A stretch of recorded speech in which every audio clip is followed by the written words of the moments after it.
దగ్గరికి వెళ్ళి ప్రార్థన చేశాడు.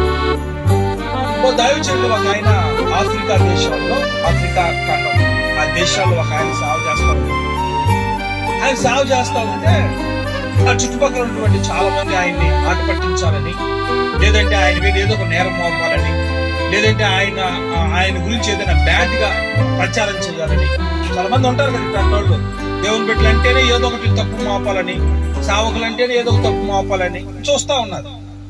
ఆయన వాళ్ళ దగ్గరికి పోయి, అయా మీ దేవుడు గొప్ప దేవుడా అంటే, గొప్ప దేవుడు అంటే మీ దేవుడు రక్షిస్తాడండి, రోగాలను తగ్గిస్తాడండి, చచ్చిన లేపాడండి, రోగం నుంచి తప్పిస్తాడండి. సరే రా ప్రార్థన చేద్దురా. సరే ఈయన పోయినాడు. ఇప్పుడు ఛాలెంజ్ చేసుకోవడానికి కాదు, కొంతమంది ఛాలెంజ్ చేస్తా ఉంటారు, ఛాలెంజ్ ఆయన తెలియక పోయినాడు. సరే ప్రార్థన చేద్దామని ఈయన పోయి చచ్చిపోయిన దగ్గరికి వెళ్ళి ప్రార్థన చేయాలి. చచ్చిపోయినాడు పండు పెట్టాడు. చచ్చిపోయిన దగ్గర పోయి ప్రార్థన చేయమంటే ఒకసారి ఆలోచన చేసి బాగా ప్రార్థన పరుడు కనుక సరే మొత్తానికి ప్రార్థన చేద్దాం.